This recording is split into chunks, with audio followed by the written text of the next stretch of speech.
This presentation was originally done on November 14th, 2012 at Content and Communications World with Julie Borchard-Young of By Experience, who is a person that I call the Madame Curie of alternative content. She is just the genius and creator of alternative content.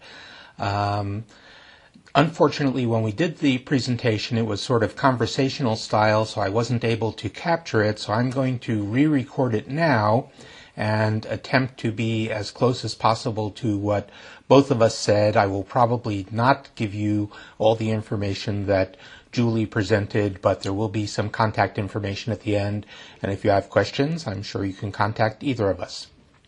So, alternative content. What is alternative content for cinema?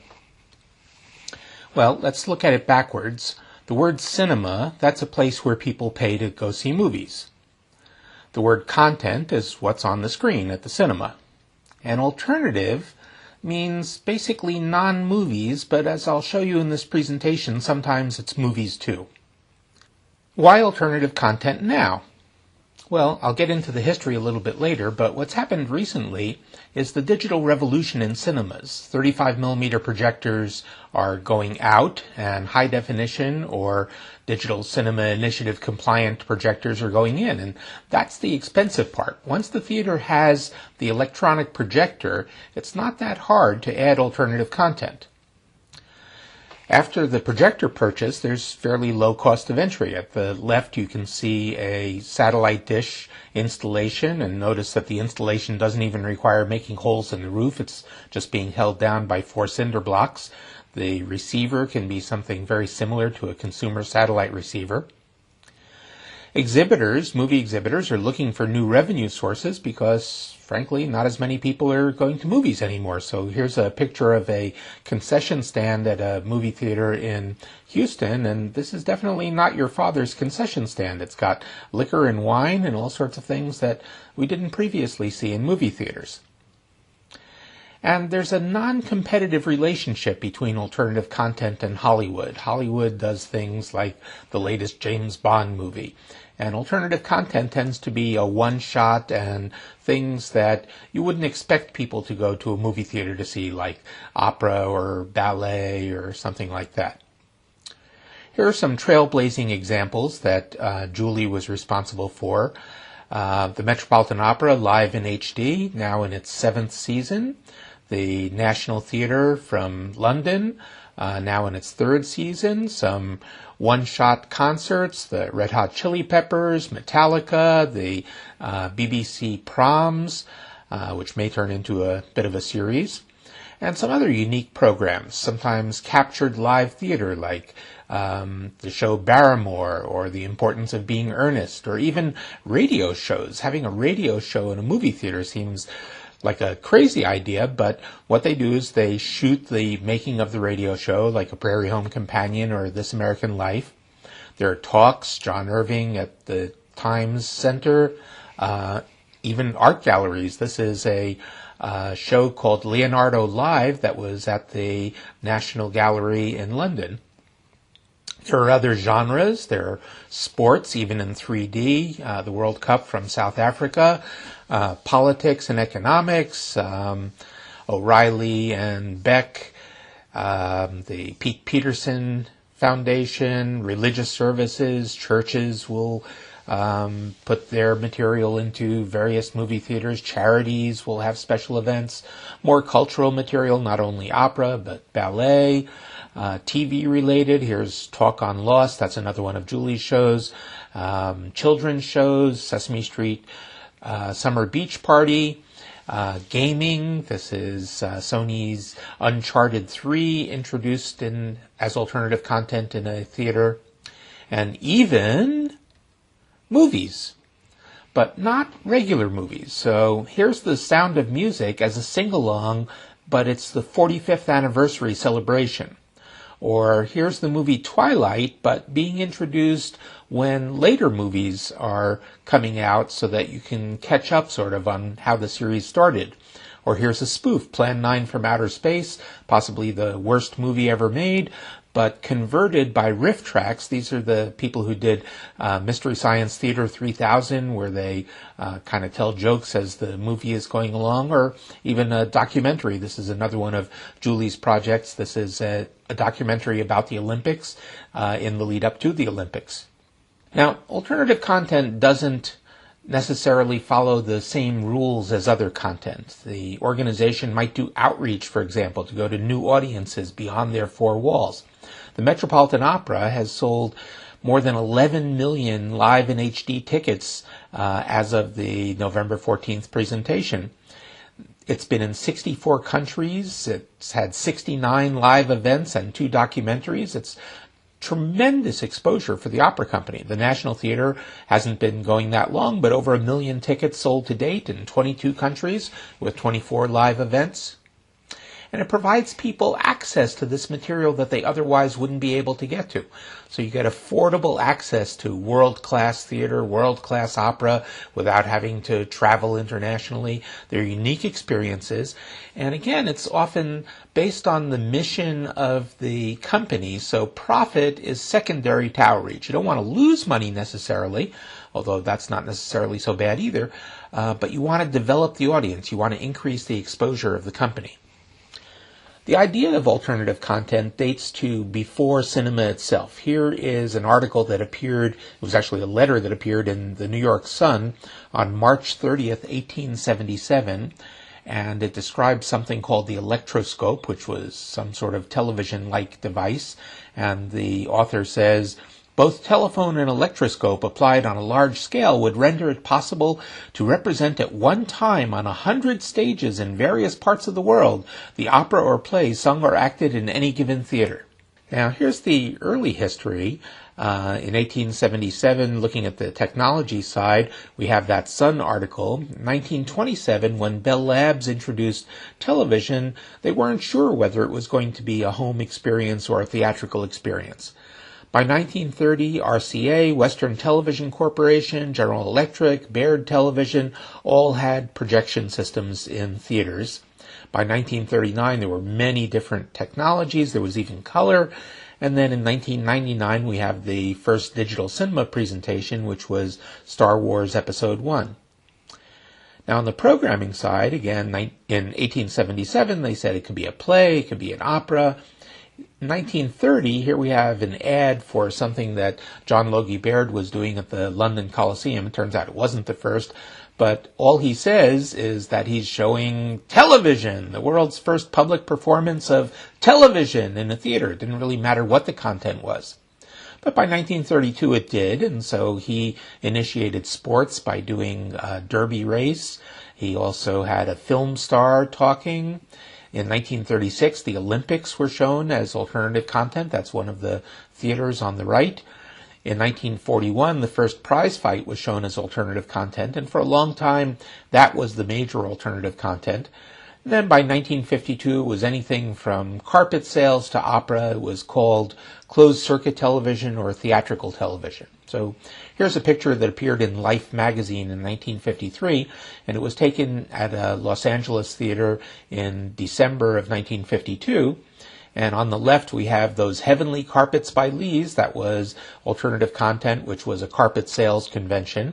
In the middle, we have direct from the Met, the opera Carmen. That's another alternative content, a live opera.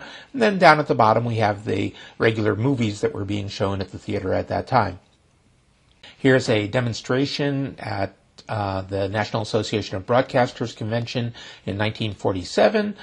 Probably a fake picture. Here's a prediction by Archibald Montgomery Lowe, a scientist who was one of the first to come up with the idea of television.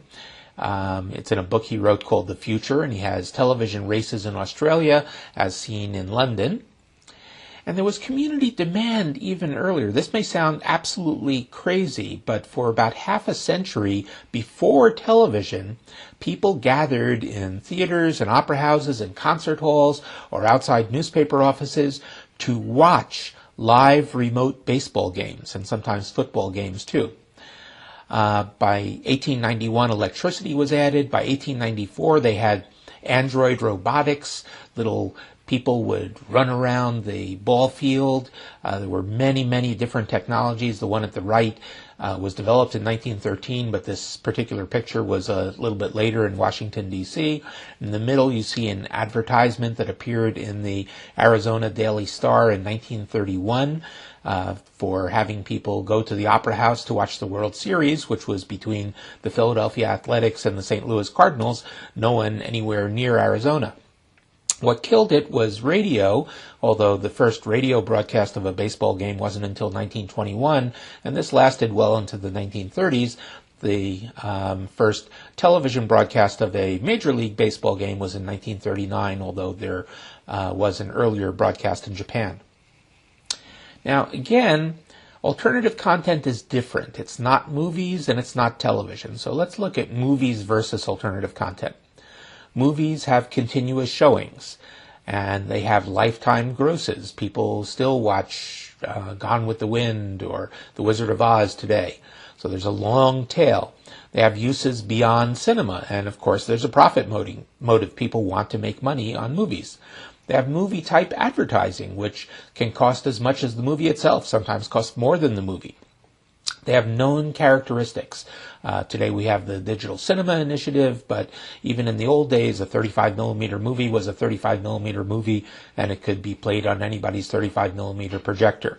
And there were a few variations on that, anamorphic, things like that, but even those were relatively standard.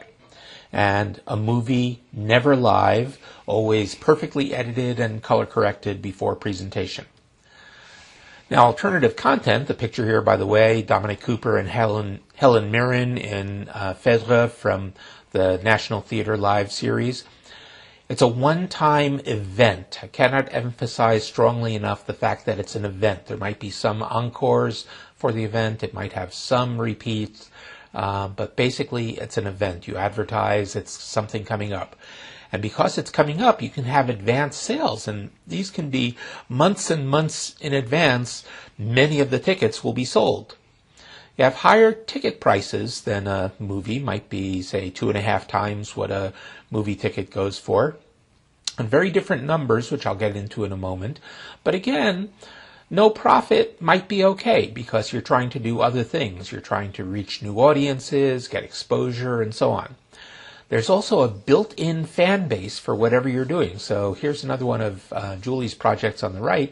It's a St. Olaf College Christmas. Now, the fan base for this is the alumni and families of people at St. Olaf College. That was enough to sustain this Christmas presentation in movie theaters. But it's very non-standard. You don't know what the theater is going to have when you get there, what kind of projection they're going to have, what kind of receiver they're going to use, who's going to look at it, and it's very often live, which is also somewhat complicated. Now, it's also not television. Here's television. It has a relatively small screen. It's fine to have close-ups. In fact, it's important to have close-ups. Frequent cutting to keep the attention. Down shots are okay, meaning if you have a high camera looking down at a baseball field or a football field or something like that, absolutely fine. Here we see a picture of a family watching TV and they're looking down at it. And it uses home surround sound, optionally. You don't have to have surround sound, but if you do, then the surround speakers are in the back. And that's the most common surround sound setup, even though this picture from Wendy Carlos, if you can read the fine print under the center there, it says the worst possible surround setup. Alternative content, on the other hand, is a giant screen, so you want to have wider shots with less cutting, and down shots can be problems, because look at the pictures on the left here. The one in the middle is a typical old-style theater auditorium. Everyone looks up at the screen.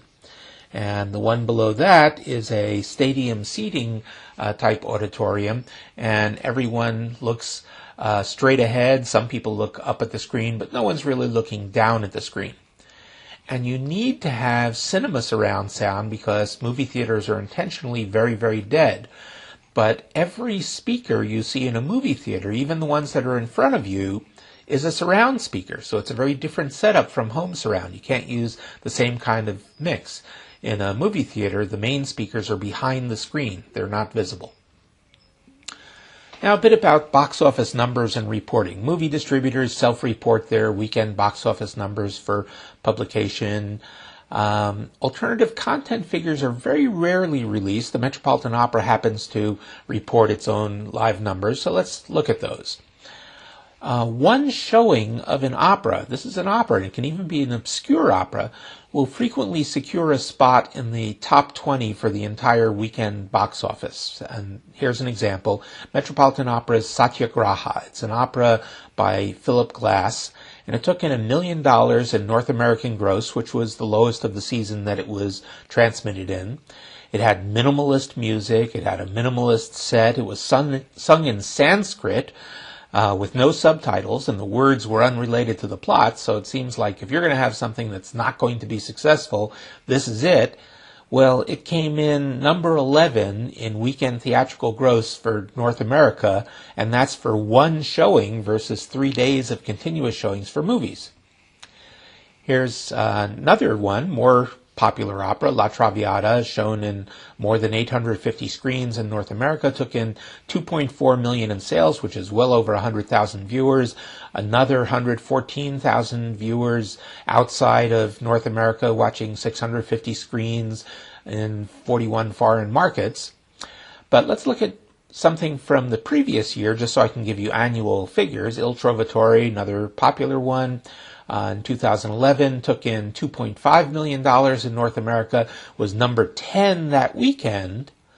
But if you look at the annual gross, it was number 176 for that year because it was only shown that weekend. There was one showing and one encore.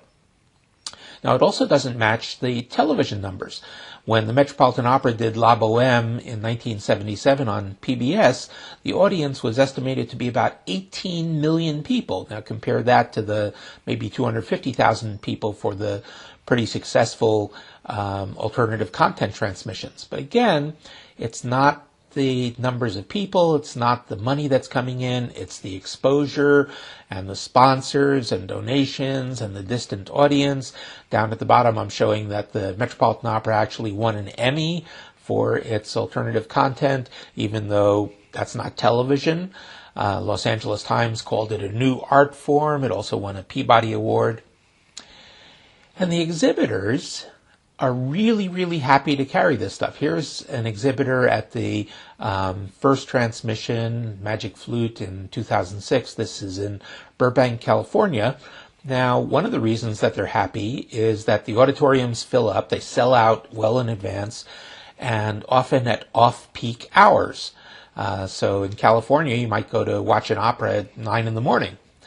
Well, the concession stand, if you're starting an opera that might run for 6 hours at 9 in the morning, they're going to sell a lot of popcorn and hot dogs and whatever else they happen to have to sell. And again, there are these advanced sales which are not typical of film. You sell the tickets months in advance, and maybe half the tickets are sold months in advance, and the theaters sell out well before the presentation, which is not necessarily such a good thing. Here's what happens when there's excessive advance sale enthusiasm. These are two actual examples that we've had. There was a movie theater that had a 200-seat auditorium, so they had a projector that was good for the 200-seat auditorium. They sold it out. They didn't have a projector in their 500-seat auditorium that could do live content, so they pulled the projector out of the 200-seat auditorium and moved it into the 500-seat. So it went from a nice bright picture to a much larger but much dimmer picture.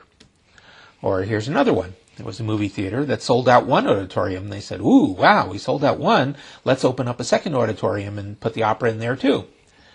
Only problem was they hadn't figured out how to connect the second auditorium. So comes the day of the show and our help desk gets a call from the theater. We're not getting any pictures or sound in the second auditorium. Okay, what kind of connection do you have? Connection? Here are some considerations for the live transmission. For one thing, you have to change from an event to a program. So the event might have an intermission and everyone streams out to go to the toilets or concession stands or something like that. But there might be some people staying in the auditorium. So we have to provide material for them. So we have a separate intermission control room where a separate intermission director works. And the reason for that is because the main director who's directing the show can't be busy setting up shots elsewhere while the show is going on. There are questions of getting it out there. There's satellite and fiber. Fiber might be a wonderful way to go, but these tend to be occasional use. One transmission a year. The Met is up to 12 transmissions a year. But if you do satellite, then you have problems of, maybe somebody's going to erect a building in front of the satellite dish, or the weather's going to be a problem. On the right, you see an exhibitor in Erie, Pennsylvania, clearing snow out of the dish for a Metropolitan Opera transmission. Or there can be a sun outage when the satellite is right in front of the sun relative to the dish. The sun overwhelms the satellite signal. There are different types of connections and equipment. The projectionist is busy in a multiplex running multiple auditoriums, and we may be sending out things that have 7 different languages on multiple channels on 9 different satellites. Getting the right one is tricky. So for our lip sync testing, we do a very simple clapstick. It's the only thing that all of the projectionists could agree that they could use. The sound level is tricky because if the theater happens to be using the pre-show projector, then the sound tends to be lower so that people can talk before the movie starts. The end of the event, well, when does the projectionist know that the event ends? If it's a live event, it doesn't necessarily end at some fixed time. It ends whenever it's over. So who deals with the exit lighting? We deal with the exit lighting. This white card that you see is all white so that it will provide enough reflected light off the screen for 10 minutes to give people time to exit the theater. So we provide the exit lighting. Now, you've heard a lot about opera so far. Why opera? Well, there's a large event repertoire. There are 28 different operas at the Metropolitan Opera each season. It has global appeal. The non-native language is okay. Here's an opera that's written in Russian. It has a very strong fan base. Here's an outdoor opera festival in Verona, Italy, and there's an awful lot of people there. It has a long media history. At the Metropolitan Opera alone, they've been doing radio since 1910. They now have their own satellite channel on Sirius XM. They've done PBS television transmissions. They have their own magazine. The picture on the right there is something that someone came up with in 1673 for transmitting opera outside the house, perhaps the first plaza cast. And it's a big budget institution, so it does take a lot of money to do the production and to get it transmitted, and for that it's nice to have an institution that's big enough for doing that. But what else has all of those characteristics? Well, sports does. Sports has a big event repertoire. It has global appeal. Doesn't matter what language the players speak. It has a strong fan base. It has a long media history. They're big budget institutions. So why aren't they alternative content? And perhaps we're going to be seeing more of that, like the World Cup that I showed you earlier. Now, is this all a flash in the pan? Here we have a statement by someone in 1948 at a convention of the Society of Motion Picture Engineers. Television pictures in theaters will initially have the strong appeal of novelty. And at the right we have an advertisement for, again, theatrical presentation of television. First showing in the world. Doesn't really matter what the content is, again. It's just that it's television. But these things have been going on for a long time, and the Met series just seems to be growing and growing and growing. This, by the way, was the first Met transmission in 1952. Any idea what opera this theater is doing? Gee, it looks to me like they're doing Carmen. Well, here's a 2007 transmission from the Met, and we've put in the light blue arrows so you can see where we are. At least we got billing above Alpha Dog. So let's look at what's happened in the span of 55 years. That Carmen transmission was in 1952 in December, was black and white, low definition, worse than AM quality sound, 4 cameras in fixed positions, a 90-minute pre-show, meaning people could enter the theater 90 minutes before it started. Now, getting the signal there at that time required negotiating with television stations and getting them to drop their network that night so that the Met transmission could get through. It was in 31 cinemas in 27 cities, sold more than 60,000 seats at a $60 top in 2007 dollars, but it was considered an insignificant gross. Now let's look at Romeo and Juliet from the Met in 2007, again December, this time color, high definition, subtitles, digital surround sound, 15 cameras moving, 45-minute pre-show, satellite delivery, more than 600 screens, that's 20 times the number of screens, and global coverage, but only about 97,000 seats sold, so that's only 1.6 times the number of seats. It's because in 1952, movie theaters were palaces. In 2007, they were a lot smaller. $22 top in 2007, but that achieved the 11th highest weekend gross versus insignificant gross. Now, why was one considered insignificant and the other one was considered 11th highest? Well, it's because cinema admissions have changed. In 1952, 2.7 billion tickets were sold in the United States for cinema. 2007, it was down to 1.4 billion, almost half. The population at the same time grew from 158 million in 1952 to 301 million in 2007, almost doubled. So the number of tickets sold per person dropped to about a quarter of what it was in 1952. Now, here are some things that were the same in both 1952 and 2007. The people who worked in the opera house, the unions, the box office, all had grave concerns about doing this kind of thing. It's really going to mess things up. The cinema audience behavior, they would applaud. Now, why would anybody applaud a screen when the performers can't hear it? And the quality perception was considered very high in both cases. Now, I can understand the high definition color with subtitles and surround sound, but it was considered high even in 1952. Even when there were transmission problems, it was considered high. Well, let's look at those individually. The box office concern, that's been going on for a long time. Here's an excerpt from the New York Times in 1876, and this was before Alexander Graham Bell announced his telephone, but there were people working on the telephone, and the Times says, "No man who can sit in his own study with his telephone by his side and thus listen to the performance of an opera at the Academy will care to go to 14th Street and to spend the evening in a hot and crowded building." So you're going to lose box office if you do this thing, even if you're only delivering by telephone. Well, here's an analysis that was done. This is called Broadcasting: What the Arts Can Learn from Professional Sports, and it's by someone at American University. This came out earlier this year. And this is a chart from that presentation, and it shows that at the Metropolitan Opera, both money went up and the percentage of seats filled in the opera house went up after the cinema casting. That little red blob in the middle of the chart down at the bottom, 2006, that's when the cinema cast started. And you can see that the revenues went up and the percentage of occupancy went up after the cinema cast. Opera America, which is a trade organization, if you will, or an arts organization that follows these things for all of the opera companies in America, showed a huge increase in attendance at opera houses after the cinema casting began, because it's promoting something that people otherwise might not have known anything about.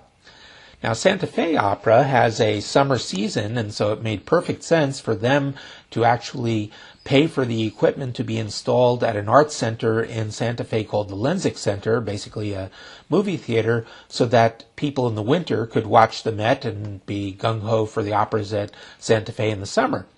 But stranger still, Dallas Opera has basically the same season as the Metropolitan Opera, and they would promote the Metropolitan Opera cinema transmissions, and their box office went up. And it's hard to understand that, but maybe it's like two couples are talking, and, "Oh, what do you want to do this weekend?" "Oh, I'm sorry, but we have tickets to the opera, but why don't you go to the cinema transmission, and then we can compare notes afterwards."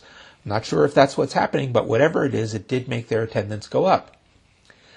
Now, what about this quality perception? Well, there's two factors at work. One is group mentality. If you're in a large audience of people and no one is complaining, then you're not going to complain either. It's acceptance. If you ever have a chance to see the documentary, The Psychological Experiments, very interesting. There's one in there where they would give somebody a task, and if it was one person in a room and smoke came under the door, that person would immediately notify somebody and say, hey, there's smoke coming under the door.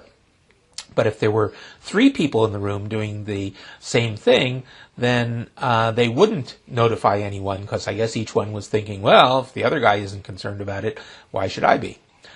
So that explains the applause also.